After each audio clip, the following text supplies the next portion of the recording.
Crime, Wine, and Chaos contains adult language and graphic content. Listener discretion is advised. Where we're going, we don't need roads, chaos kids. I'm Amber. And I'm Naomi. And this is Crime, Wine, and Chaos.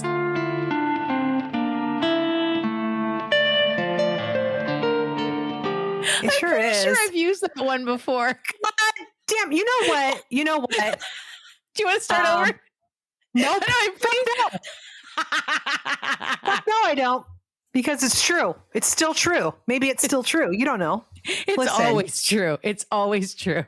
I am not going to. Now we need, in addition to the spreadsheet of stories we've done, we need a spreadsheet of intros we've done. This is getting. I'm happy to. You know what? I'm happy to do that work, sister. I'm happy to do that work for you. It's going to turn into this complicated if-then reference spreadsheet. No, let's keep it simple. I'm happy to do it. You do that. Hi. I've got like a Dennis the Menace thing going on today. Look at this. Okay. Anyway, that's really alfalfa sprout. Yeah, I'm having a bit of a week, but I'm going to make it through. I am doing this campaign, this letter writing campaign. I'm sending letters to the president, both our state senators and my House rep every single day for the month of December. Demanding that they intervene on the humanitarian crisis that they all have, supported and sending money to on the other side of the world. Anyway, that's where I'm at. How are you, sister? Good. I'm proud of you for that. Let me know how I can be of service in that realm. Are you sending the same letter? You want to pass it on to me and I'll send it? We can double down. Yeah. I mean, I'm happy to send it to you. You can tweak it and make it your own. That would be lovely. I'm trying to get this hashtag trending, hashtag be a swarm. Like we need to swarm, we've talked about swarms, right? We've talked about when anything swarms. We talk about mobs like on here, right? Because we've had quite a few chaos stories that turned into like actual mobs doing crazy things, and you just got to kind of get out of the way or get trampled. Like be a swarm. They can't control us if we all stand up together and make demands. So that's true. The thing. And of course there's boycotting. There's boycotting we can do. They really want us to boycott Starbucks, boycott McDonald's, boycott Disney Plus. And then there's BDS, which is the Boycott, Divestment, and Sanctions or group that's existed for a really long time. And they have things on their boycott, very targeted boycotts for us for supporting the people in Palestine who are being wiped from this planet. So anyway, there's lots of things we can do that don't take a lot of work. They just take a little bit of extra knowledge, and we can be supportive. Did you know, Amber, that Bethlehem has canceled Christmas this year? Oh, I heard that. Yes. Yeah. So Christmas is kind of taking a back seat for a lot of people this year because it doesn't seem right. So yeah, I get that. What else is going on with you? Oh gosh. Well, a hard pivot. Have we talked to the Chaos Kids since we did the Found Footage Festival? We have not. I don't think we have. I fully nerded out meeting those guys. That was like anyone who will listen, or even if they don't want to, I make them, and I'm showing everyone the picture. Look at what I did. Incredible. You guys, she was the cutest. You could see it was so adorable. Behind me on my music stand a little bit in the shot. I can't see it in the video from my view, but yeah, Amber, it was adorable. You guys, Amber was so cute. She was just like a kid in a candy store. We went and talked to them at the merch table. I bought her Frisbee. We got our picture taken with those guys. She was so happy. It was so cute. And if you follow us on the socials, then you've seen the pictures. I posted pictures about it. Oh my God. Shit-eating grin. Like, yeah. Thank you for that. Oh man. You're so welcome, sister. What a gem that footage festival is. God. I love making dreams come true, I'll be your fairy godmother.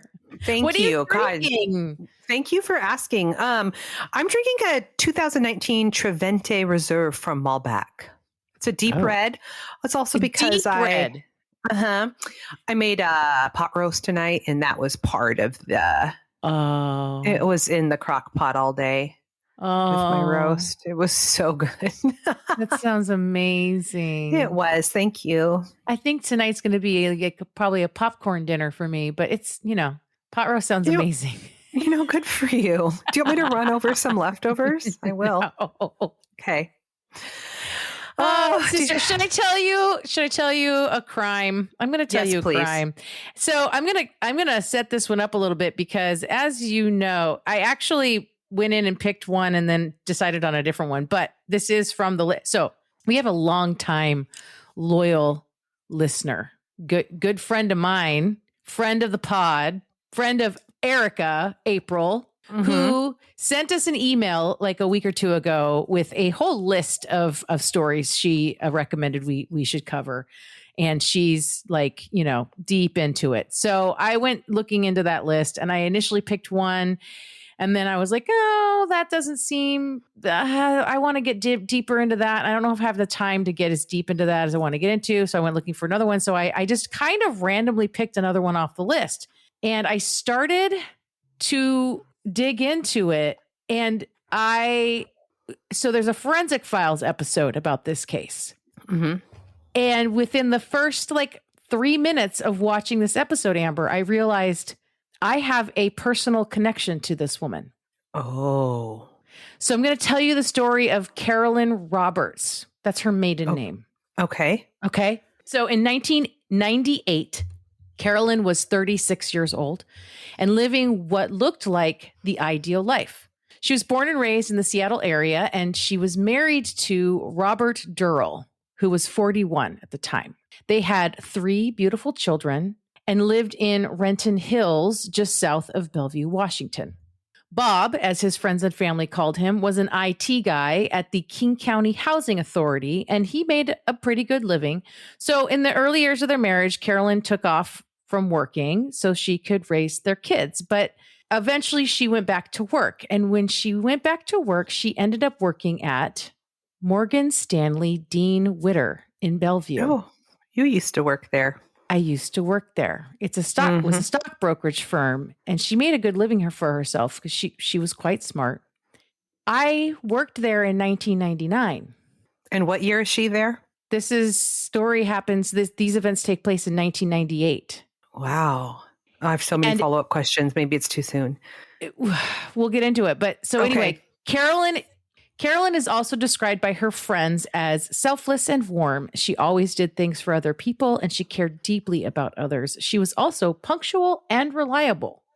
So when she failed to arrive at work on the morning of August 7th, 1998, her office called her house. Whoever called spoke with Bob, who told them that Carolyn had left for work that morning at her usual time. As far as he knew, nothing was amiss. Okay. So it's a pretty short drive, I would imagine. Yeah, Renton to Bellevue. Not that far. Mm-mm. So her friends called the police, or Bob did. I found both of these. I found it said both ways in different articles. You know how that goes down. And so I'm not really sure which is true. A couple of the articles said that Bob called and reported her missing. And supposedly he said that she may have run away with a man she met online. That's what Bob said? Mm-hmm. Oh, Bob's not looking good. No. Either way, the Renton police head out to Bob and Carolyn's house, and they knock on the door and they get no response. The door is unlocked, however, so they do just let themselves in. Okay. So they do a walkthrough and they find nothing out of the ordinary. Oh, right. Because the previous night when they were there for dinner, that's how the house looked then too. Right. Because they know what ordinary looks like at Carolyn and Bob's house. Right. So all Carolyn's things are there at the house, like her stuff, generally speaking. Her car is not. So for 2 days, there's no sign of Carolyn. And then police get a call about a red minivan driving erratically, and the license plate belongs to Carolyn's car. According to the witness, the van was weaving in and out of traffic, slowing down, speeding up, and the witness couldn't get past the van or, to get a look at the driver or anything.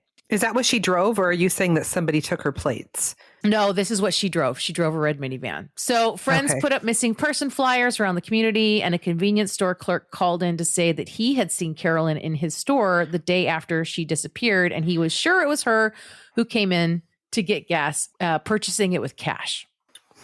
Bob looked around the house for clues, and he found information on her computer that he turned over to the police. And this is when police find evidence that Carolyn had been having an affair.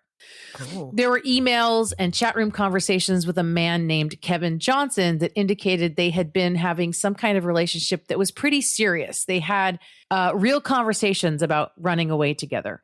Oh, shit. All right. Maybe I take it back, Bob. Sorry. So police pull Kevin in for an interview, and he admits that, yes, he and Carolyn had an affair briefly, but they had not seen each other for about 6 months. So Carolyn's bestie, Denise, was adamant that Carolyn didn't run off and abandon her kids, and that she certainly wouldn't disappear without calling Denise or her mom, Carolyn's mom, like Carolyn would have called her mom. So Denise, I worked with Denise. Oh, you did? Yes. And this is where it's so weird, because as soon as I started reading the story, I remember these like very brief conversations about Carolyn, and like we didn't talk about it. And Denise was very upset, and it was something we didn't talk about, but like it was clear. All I knew was that like there used to be a woman who worked there named Carolyn, who Denise was super fucking tight with, and she wasn't there anymore. And something bad had happened, and like, we don't talk about it. Weird. Oh, poor Denise. I know. And Denise was like this super like bubbly, like happy, like really nice. I mean, she was such a nice woman, and she was just a joy to work with. And I was a baby. I was like, this was 1999. So I was, how old 19? Was I? 20? Yeah, I was I was like 20 years old. So this was like 25 years ago that I worked there. I was like 20 years old. I worked there for like maybe a year, and she was always just so sweet. And you know what I mean? Like, anyway, I had chills. I got like goosebumps. The police go digging further into Kevin. They interview him multiple times, and they find out that Kevin's alibi fully checks out. So about a week after Carolyn went missing, her van was discovered parked at a hotel next to SeaTac Airport. But there were no records indicating she had stayed at that hotel or had boarded any flights. So sorry, Kevin, she met online, but he sounds like he's a local person though. Yes. Okay. Match. I'm not sure if it was on Match. So there was a forensic examination of Carolyn's van, but nothing of note was discovered. There were no fingerprints that they wouldn't expect to find there. Additionally, a look into Carolyn's bank accounts showed that it had not been touched since she disappeared. In fact, she had just deposited a bonus into her account that she'd received the week she went missing, and it was all in there. So none of the evidence at this point gave police any indication that Carolyn had run off somewhere on her own accord. Right. Carolyn's work friends tell the police that the day before she disappeared, she said to some of them that if anything happens to her, her life is in her desk. You know, God, that's so fucking smart. And how many times have we heard a woman say this to her friends? Something along these lines. I didn't think that my life was in danger, but I did something similar back when I worked at the school district, just on a piece of paper, make, model, vehicle number, name, date of birth, and handed it to my coworker. Yep. Yep. Yeah. So police search through her things at work. They find books about divorce. Her friend Denise said that Carolyn had also been saving up some money and consulted with a couple of divorce lawyers. And police also found in Carolyn's desk a draft of a very long letter that she had written to Bob, trying to explain to him why she needed to leave him. She talked about Bob being too controlling and obsessive and jealous, and she talked about being unbearably unhappy. Oh. Carolyn told her friends that Bob was abusive. Not physically, but she said she was uncomfortable around him. He emotionally controlled her with his obsessive behavior, and she didn't ever feel good around him. He monitored where she went. Sometimes he would just show up when she would be out with her friends, like at lunch or whatever. Oh, God. He was basically stalking his own wife. Right, right. We've talked about this before too, where that like sort of, I don't want to call it like an in-between, but this gray area where it's like my energy just feels bad around you. And you don't necessarily have like a thing that you can hang your hat on and say, okay, that, you know what I mean? Right. And even behaviors like that can be misconstrued for like, he really cares about your safety, or, you know what I'm saying? Like you can trick yourself into thinking that those things are okay and not abusive. Right. Mm-hmm. Right. Although, ladies, we're all learning. Actually, everyone, we're all learning that there's lots of different ways to be abused, right? Mm-hmm. So police interviewed Bob, of course, and he admitted that their marriage had issues, but he said it was ridiculous to suggest that he may be involved in her disappearance.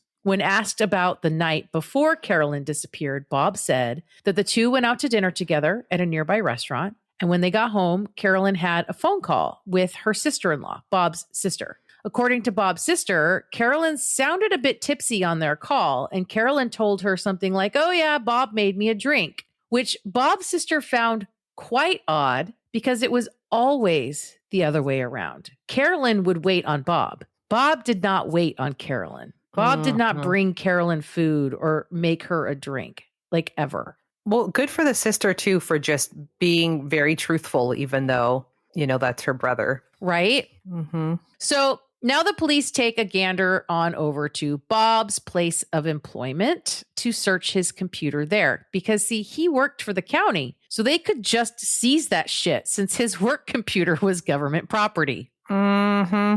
They gave that computer to Gordon Mitchell, an expert in computer forensics, and he got into the hard drive on that bad boy, and he found evidence that Bob had deleted files that were still sitting on the hard drive, because you know nothing is ever really deleted. Actually, I learned a little something that I didn't really know before, even though I've spent my whole life like working tangentially or like working in tech. Apparently, when you hit delete, the hard drive doesn't actually delete it. What it does is it marks that file as like space that can be used. Mm-hmm. Right? So it's still there. And eventually, if you need space, it will overwrite that information with new information once it gets to the point where it needs it. But basically, it's still sitting there. It's just like marked as deleted, but it's not actually gone. So where is there? Well, first off, that sounds just like CCTV. Like it's there until it's time to reset the clock and then it's gone.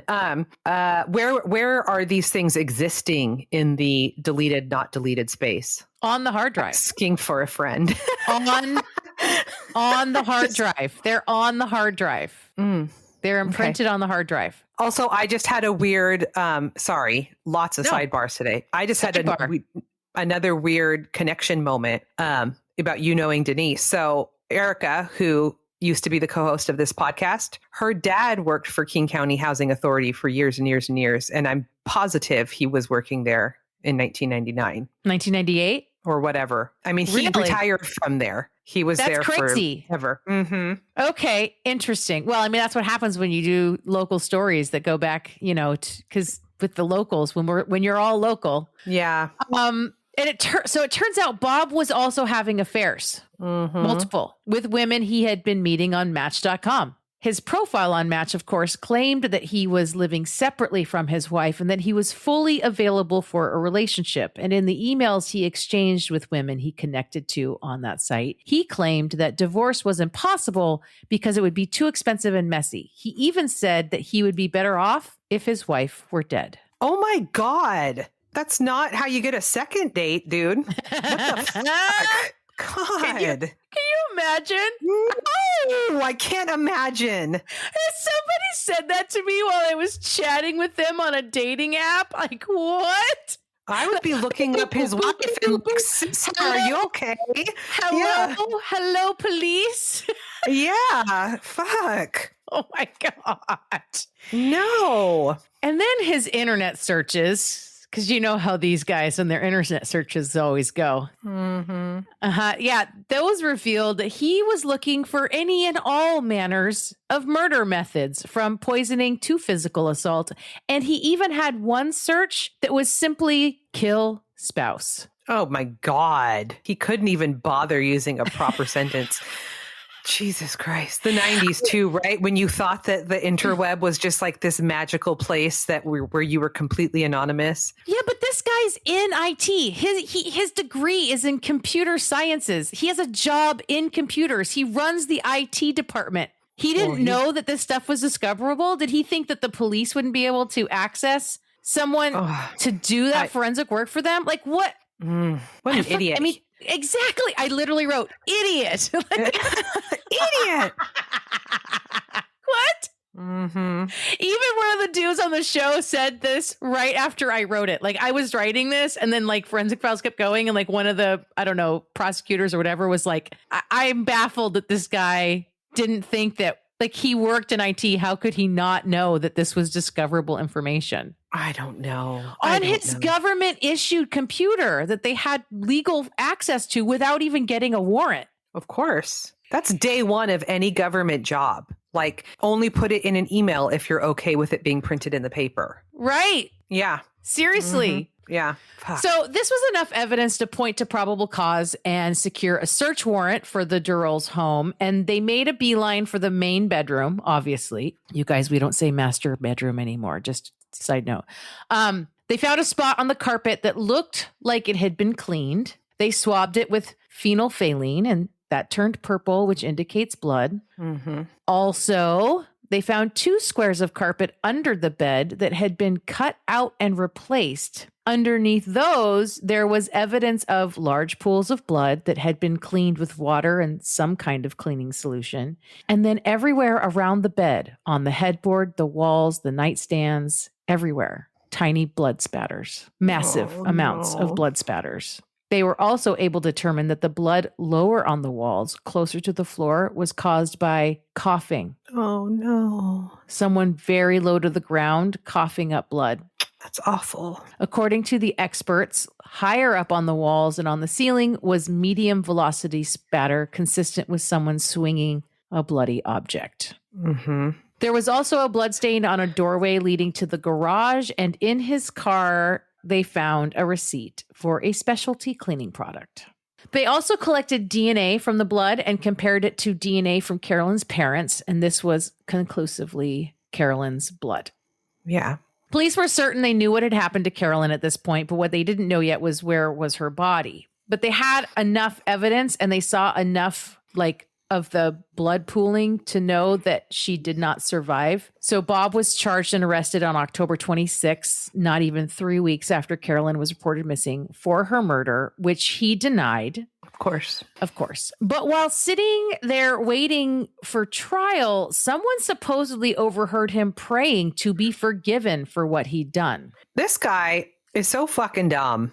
Waiting for trial, like in the courtroom? No, like in jail. Oh, in jail. Okay. Right. Well, so like grain of salt, right? Grain of salt though, right? Those ones are always grain of salt. So even though prosecutors decided they had plenty of evidence that Carolyn was dead, even without her body, of course they wanted to find her. So they took a deal to Bob's attorneys and they said if he led them to the location of her body, they would not use that fact as evidence in trial. Like, tell us where she is and we won't tell the jury that you took us to her. Okay. Right? That's an interesting deal instead of a sentencing deal. Mm-hmm. Okay. Bob took this deal and he led the police up into the Cascade Mountains about an hour's drive away, not far off I-90 in North Bend, where at the base of a very steep ravine, they found Carolyn's body in a plastic bag under a pile of rocks. Oh.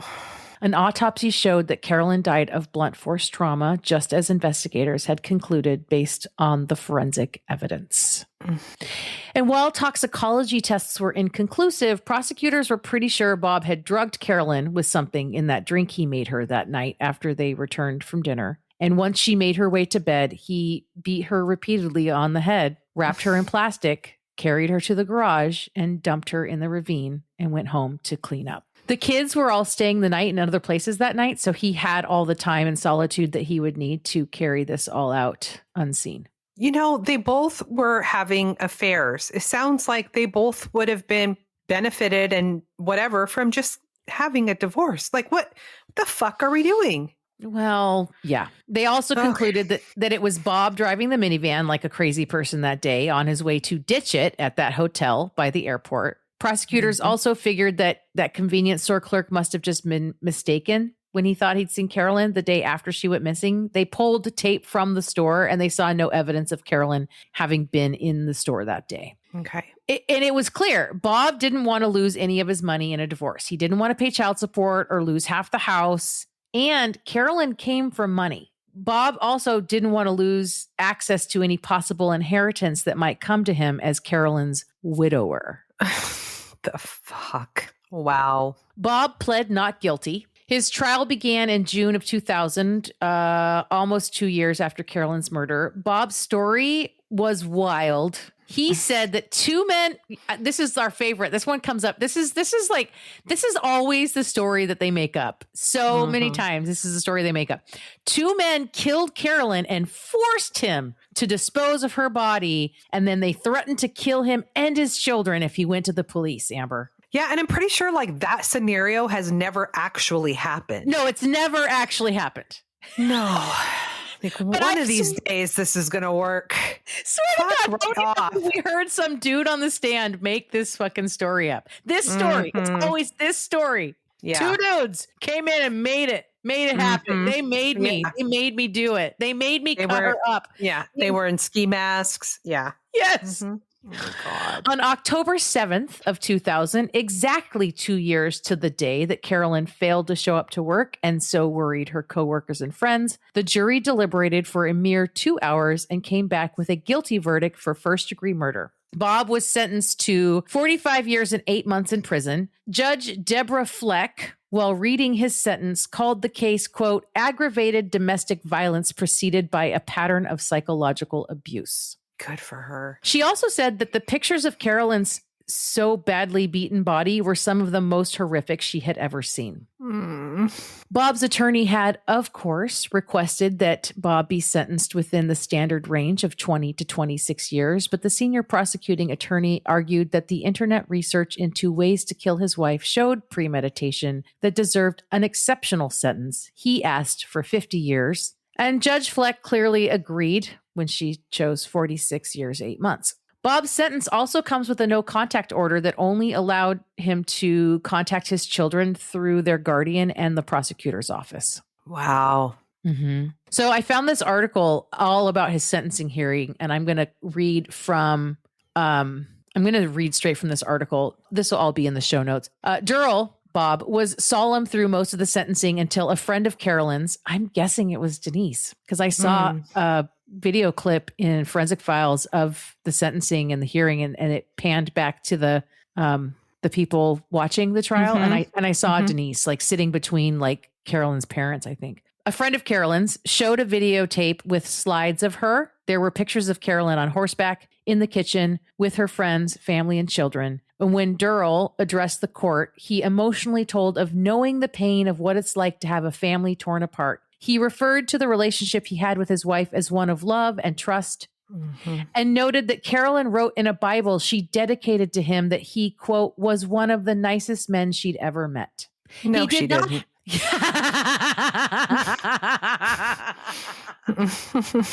He did not, however, take responsibility for her death, Fleck said, the judge, characterizing his demeanor, particularly during the trial, as, quote, sniveling. Ew, gross.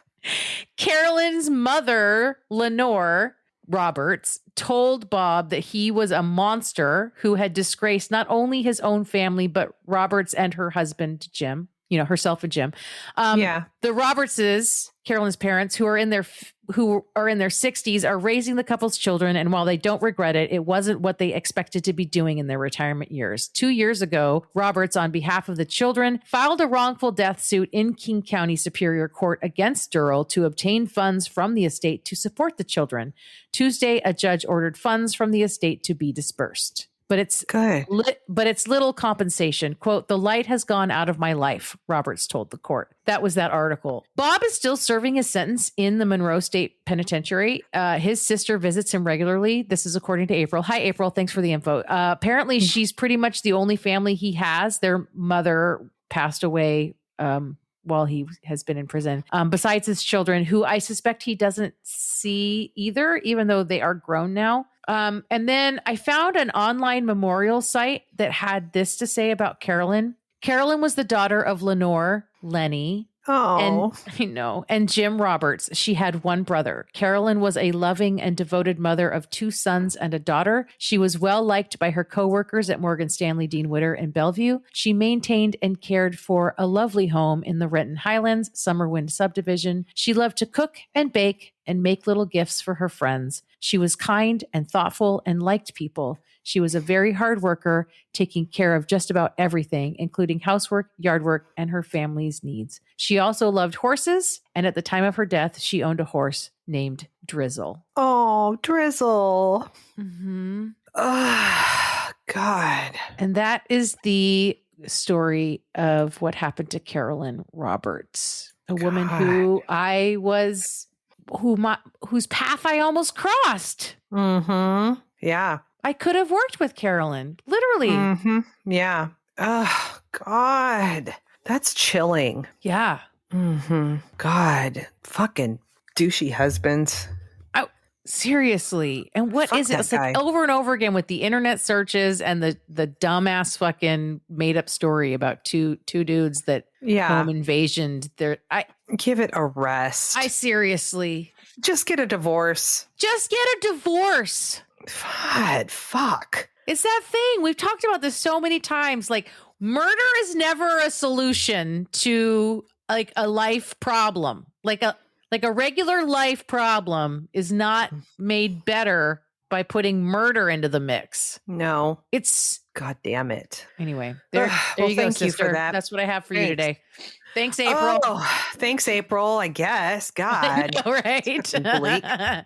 You can interrogate her at virtual wine night, which we will be having soon for all our Chaos Kids Club members. So if you want to get in on that action, you got to go sign up to be a Chaos Kid Club member at our patreon.com/crime, wine, and chaos. It's $5 a month and you get a bonus episode every month. Word. All right. I was sorry. No, I was like, she didn't forget anything. So I got nothing. What she said is true. Do you have some chaos for us? Did you see me like with the blank stare for a second? Like, yes. God, I do. And listen, listen, we have had just bleak story after bleak story. So it's true. I mean, this one isn't not bleak, but I've gone with a paranormal vibe for you. Ooh, I'm into a paranormal vibe. Yeah. Okay. Yeah. I got this story suggestion from Jade. Have you ever heard of the Sallie House? Only because you've mentioned it to me before, but no. Okay. Oh, because I told you that it was recommended that you sage yourself before you dive into this. Yes. Mm-hmm. Listen. I didn't sage myself. Should I sage myself right now? No, I saged myself. I mean, it's either be proactive or try and get the demons out later. It's up to you. I mean, somebody told me that you can over cleanse, Oh, because then you might drive out some of the good ones that want to hang out and help you out. Oh my God. This has nothing to do with anything, but Great. It might be upsetting, but how's your emotional bandwidth right now? I'm good. What do you got, sis? Jade had a psychic reading, another one. This time she Michael did a deep dive finding like who was the most recommended or whatever. So she did a psychic reading. Okay. And this person that she did a reading with, both of our grandmothers came through. And what the woman said was they were Joe and Kitty. Was that she couldn't differentiate, like they were both talking to her. She said one of them is upset about her burial. Is it Kitty? Well, yeah. Like she didn't appreciate how that went down. She's upset about a lot more than just that. Yeah, but isn't that wild? Yeah, because Grandma Joe, she got what she wanted. Exactly. She got the perfect Catholic burial that she wanted. Mm-hmm. And we ate bologna and American cheese on white bread and everything afterwards. Mm-hmm. And then she told Jade, somebody in your life named Mike needs to check on his brother. Has anybody called Uncle Sam recently? Or it could be Michael's brother, my Michael. Maybe. I know. I thought about texting Uncle Sam, but... And you didn't? No, I don't want to. Well, I might. I might. Anyway. Highly encourage somebody check on Uncle Sam. I will. I'll text him after this. Okay. So anyway. But okay. Great. Okay, now I'm really in the mood for some spookiness. Get us going. Sallie House. Sallie House. So Sallie House is located at 508 North 2nd Street in Atchison, Kansas. Okay. It's a small rural farming community. This is a horror story in a rural place. In a rural. It's about 50 miles northwest of Kansas City. Okay. Mm-hmm. It's also called the Window to the West, and it happens to be the birthplace of Amelia Earhart. Oh, okay. So those are fun facts. So the Sallie House was built in the 1870s on a quiet suburban street just a few blocks from the Missouri River. Here we are on the Missouri River again. Nothing good happens on the Missouri River. You guys stay away from the Missouri River. And the Cascade Mountains. That's the first thing I and Mississippi. Mm-hmm. There's just so many places. Just stay in your house, sit in your room. That's what I do. Seriously. Fuck. Sorry. I've been in this exact room in this chair since 6 o'clock this morning. I worked from home today. I literally am in like an 8x8 box. You're safe though. You're safe there. It's my safe corner. Like when you stand in the doorway in old school Zelda and nothing can get you. Exactly.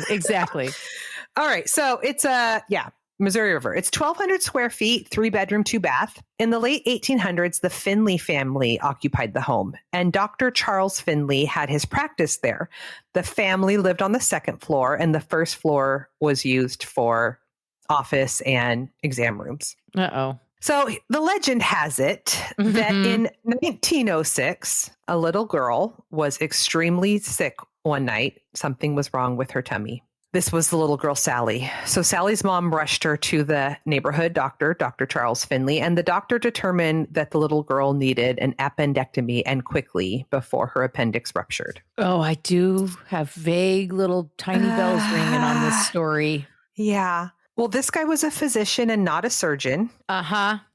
And he moved very, very quickly, so much so that no pain meds had taken effect and there was no anesthesia. And he sliced Sallie open. Yep. And just started digging around in there. Yep. He was unable to find her appendix and the little girl died on the table. Yep. So the Finley family remained in the house for several decades. And over the course of their residency, 3 other Finley family members. Whoa. Finley family. Say that 3 times.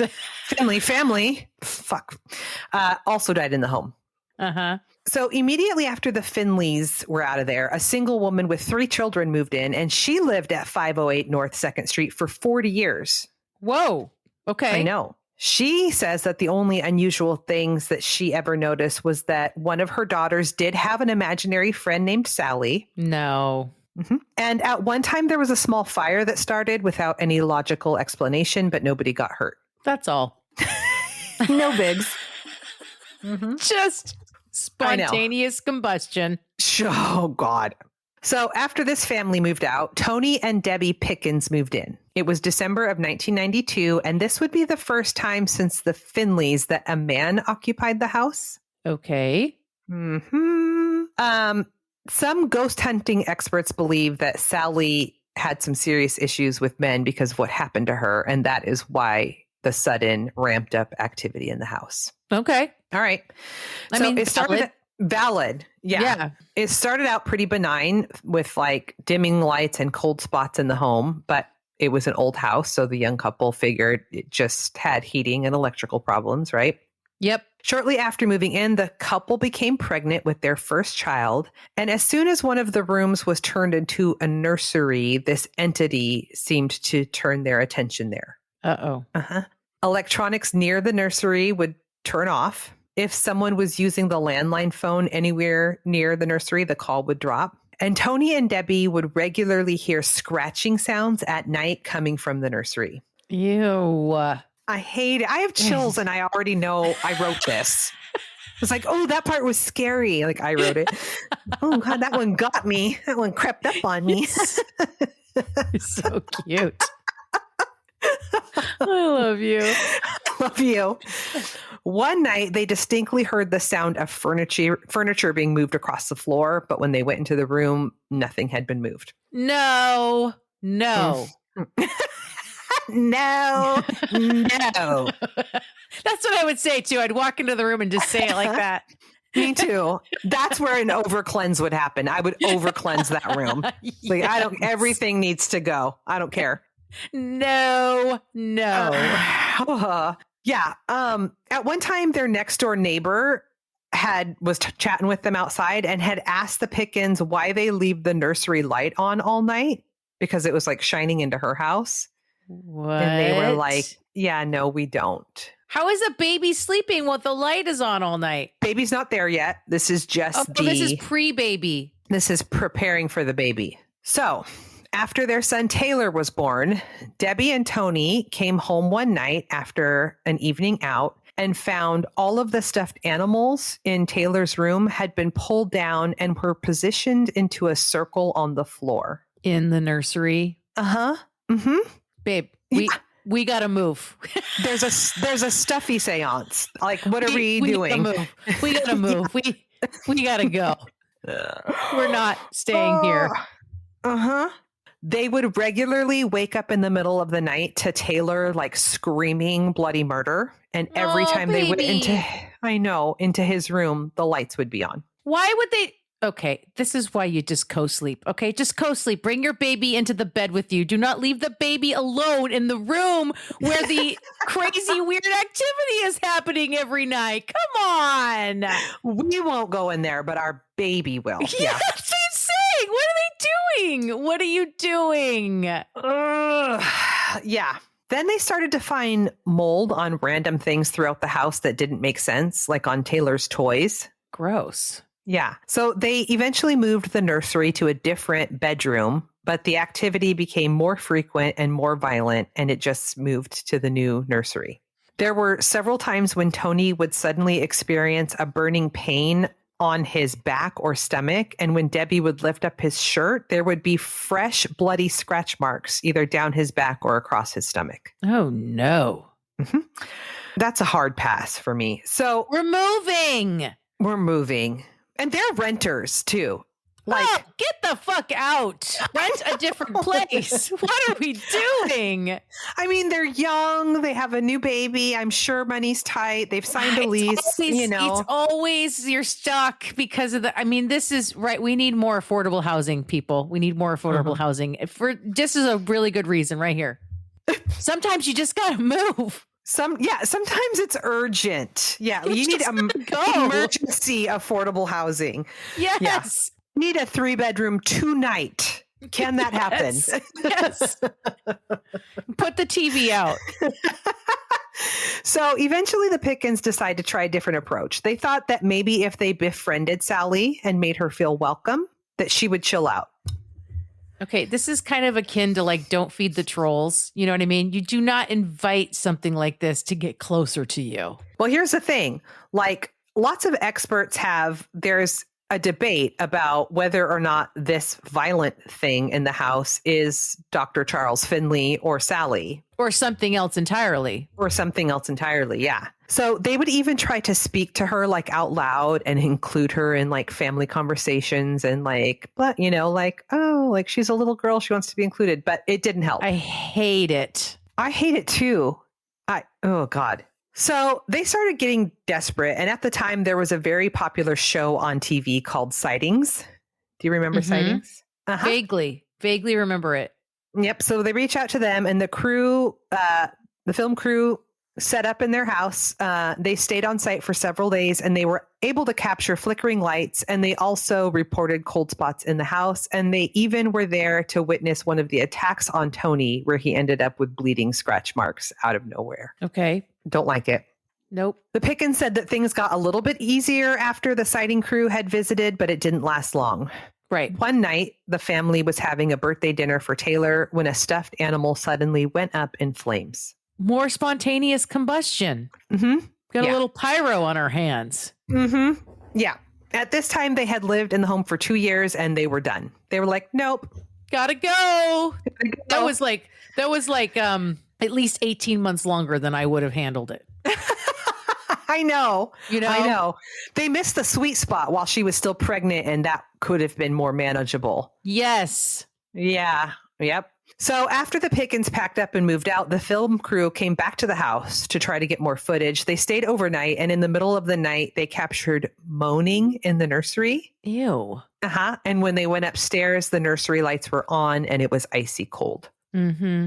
I hate it. Mm-hmm. Over the years, several paranormal investigators have gone in. One investigative duo picked up an audio track of a voice that sounded female, and it said, "The blue and the gold will catch the light," followed by like a creepy little laugh. What does that mean? I don't know. Earn more sessions by sleeving. Exactly. Oh my God. On January 17th, 2015, it appeared on an episode of the Travel Channel series Ghost Adventures. It has been featured twice on the show BuzzFeed Unsolved Supernatural. The paranormal investigation discovered that Sallie could possibly be a demon disguised as the spirit of the girl who died in the house. The two also experienced an attachment where the entity followed them after their time at the Sallie House for a little while. So some people think it's like a poltergeist. I mean, there's all just like making shit up about what things are or whatever. Totally. It was listed on the real estate website Zillow for $1 million in February of 2016, then dropped down to $499,000, and then in August taken off the market. The house has remained empty and is now a tourist attraction. Who owns it? I have no idea. I think it might be the same guy, Lee something, that was renting to the Pickens. I'm not sure. Mm-hmm. You know... I'm not a big fan of the term demon just because whenever you start getting into that, it's all very religious, right? It's like demons are this like religious thing. But I've definitely heard about this other type of entity that some people have talked about. And I don't know a lot about them, but I've heard a few different people talk about this version of entity they call elementals. I've heard that. They're basically like, beings, they're like spirit beings, basically, for lack of a better word. But they've never been, nor are they in any way, shape, or form human. You know, like it's not a so I mean, I guess demon would be like ascribing kind of a religious brush to it, because that's kind of like what demons are supposedly in a religious context. So it's like they're just giving it like what their understanding of that would be. But I don't know, I can't remember. I feel like elementals is something that maybe comes from like an indigenous culture's take on it kind of thing. But the whole like scratching and stuff is like really, and like the negative aggression. Like it's one thing if something's haunting you and it's being annoying. It's another thing if it's being like, it's like attacking you. Yeah. Where do you draw the line in terms of someone died in my house? Like old person, natural causes is okay. I mean, usually old person, natural causes, if it's haunted because of that, they're usually like an imprint, like haunting, or what they call like a residual haunting, right? Like their energy was just there for so long and they passed there that they kind of left this imprint of their energy there. They usually don't really like even interact. They just like are there, you know? I don't know, Amber. I don't know. In my tier list of where it's progressively getting worse, which my hard stop is old person died peacefully. Next would be died by suicide in the home, followed by a murder happened in the home. Sure. Are any of those a hard pass? I'm not living here for you. Hard to say. Yeah. Hard to say. In this market, what's the, like, am I getting a good deal on the home? You know what I mean? It's so sad. I do know what you mean. Okay, then you can relate to the Pickens. Yeah, well, I mean, remember when you told the story about Arpana and you were like legit, I went and looked up to see if there were anything vacant to see if Jade could afford to live there. I mean, I know.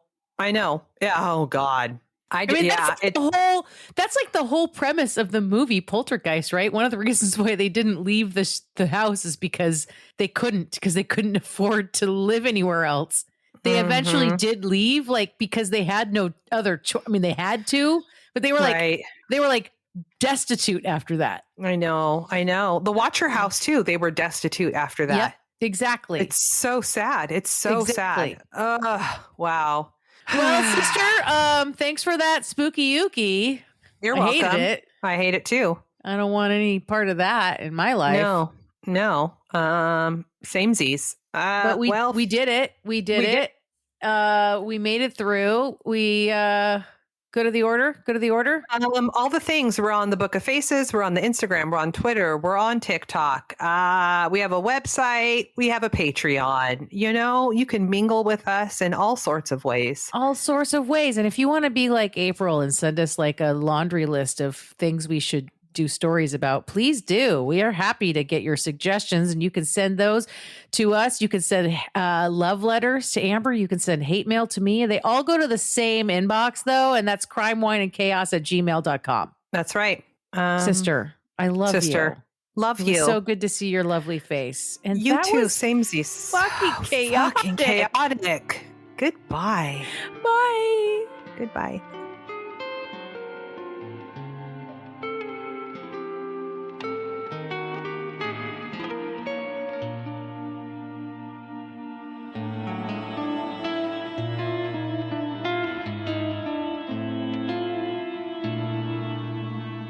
Crime, Wine, and Chaos is produced by 8th Direction Records.